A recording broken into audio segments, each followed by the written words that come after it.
Joe Tessitore and Booger McFarland officially out of the Monday Night Football booth, which obviously raised a lot of questions on who would go in to said Monday Night Football booth who currently has max capacity available.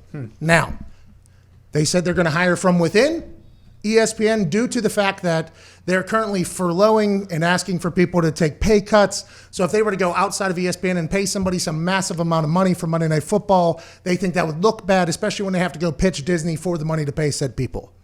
Now, a lot of articles, one article from the Big Lead, shout out to the Big Lead, I appreciate you for doing this, and other blogs have come out saying, you know what, maybe Pat McAfee should be in the Monday Night Football booth. Let me take it down a little memory lane trip, shall we? 1 year ago when Jason Witten was out, everybody knew Jason Witten was out. We didn't know he was going to go back to football, but we knew he was out of the Monday Night Football booth. We put together a campaign, McAfee for Monday Night Football. Now, did we think there was any chance that I get in the Monday Night Football booth? Absolutely not. But we thought if I was to get in there, good chance I'm going to hit a home run and do well. So this whole McAfee for Monday Night Football thing trended for like 11 hours on Twitter. I forget who passed away that day. Luke Perry. Luke Perry passed away. He was number one trending thing on Twitter. We were number two trending thing on Twitter for like 11 hours. The people that follow me on Twitter and follow us on Twitter are the greatest group of humans of all time. Our fans, literally, I will look at this. I will not pander. This is a real thing. You are the greatest humans on earth. There's no reason you should follow along with this group of idiots, but you do, and you have for a long time, including a year ago when that role was open. So we start pushing for it. We start pushing for it. You know, we want it, we want it, we want it.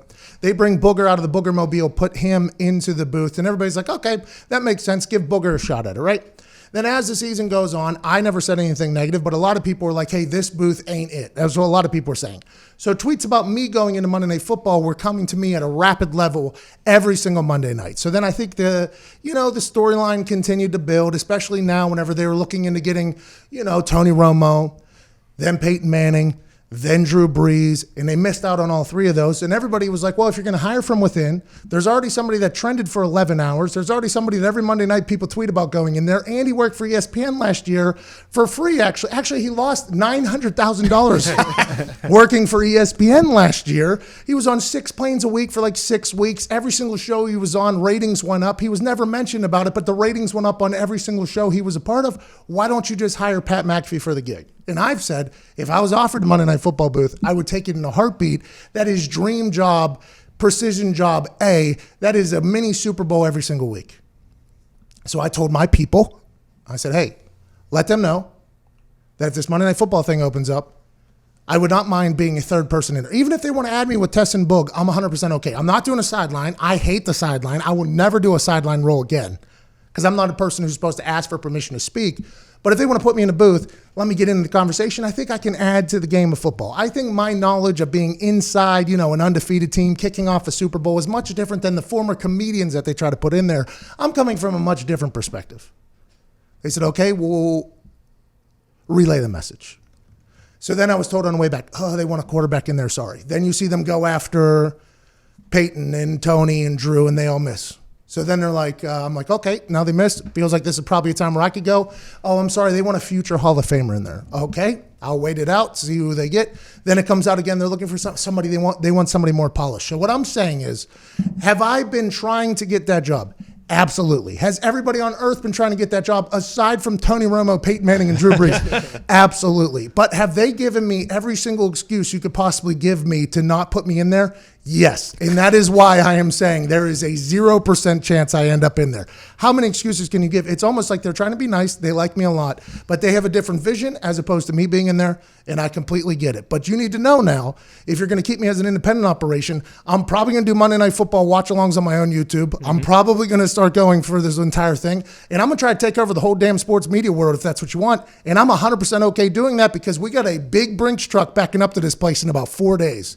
So I am completely okay. I am excited to continue this YouTube daily show. But to everybody that tweets me like I should be trying to get that job and stuff like that, I have very much tried to do it. And from what I'm being told, they're not going to be able to pay that much either because of the situation they're currently in. I said I would want it. I've been turned down numerous times. And at some point, you just got to say, all right, it's not meant for me. Let's move forward. And that's what I'm doing.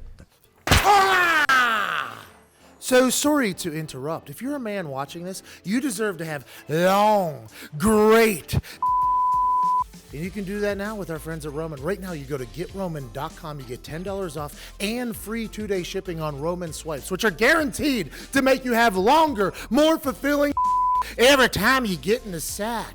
Now, let's get back to the fornicating action. It makes no sense, like, because even you saying like you're willing to be like the third person, so it's not like you're like, hey, it needs to be me and me only with the color, or not, you're the color guy with the play-by-play. Yeah. And ESPN, if we're all being honest, like out of the 4 networks that cover football, NFL football, they're in 4th right now, and like they need something to make the game relevant again on their network, and you're the perfect person for that. That's what. By the way, a lot of ricochet shots at me yesterday. Man, I was getting buried on the internet by people who do not love the McAfee. Which, by the way, I've been hated since high school by a lot of people. I am okay with that. I'm a big wrestling fan. Okay with people hating me, but boy, there are some people who are not for me getting the Monday Night Football gig, not only on the internet, but I also think in the executive roles that are making these decisions, which is why I've said for a long time now, once the next generation of executives come in, I think we'll see a lot more of an operation. This particular line of executives has their eyes on certain things. They're probably fans of certain people, like, let's do it our way. If it works, it works. If it doesn't, we'll be there to save the day in about 5-10 years. Or we won't. Won't care. Yeah. Either way. But I want to let you know I have given it my best go to get that gig, just in the booth somehow, and it has not worked out for a variety of different reasons. And I'm at the point now where it's like, all right, time to move on. But boy, there's some people on the internet who do not like the thought of me. What's you going to do? Yell all game? McAfee sticks getting old. And it is interesting because whenever you are a fake character, or you make up a character, or you're maybe not yourself, and you do have a shtick, whenever people say something terrible about you, like, hey, that guy's a dumb, loud douche, you can just pawn that off on your character. But whenever you're those are direct shots at me. And I'm like, do I respond to all these people, or do I just let them think however they're going to think? They're going to think that way forever. And this has kind of been my life. Absolutely. But boy, I do wish I was some sort of shtick or character, because it'd be a lot easier whenever these people who obviously don't ever listen to anything I do call me just like, the biggest douche on planet Earth. I think at one time I might have been, but I've grown past those. And if you think I'm a douche, I probably hate you too. So let's just keep it moving. But boy, there were some shots at me yesterday during Mother's Day that I did not think I deserved. I thought we were trying to get me a job. I didn't know we were trying to bury me or something.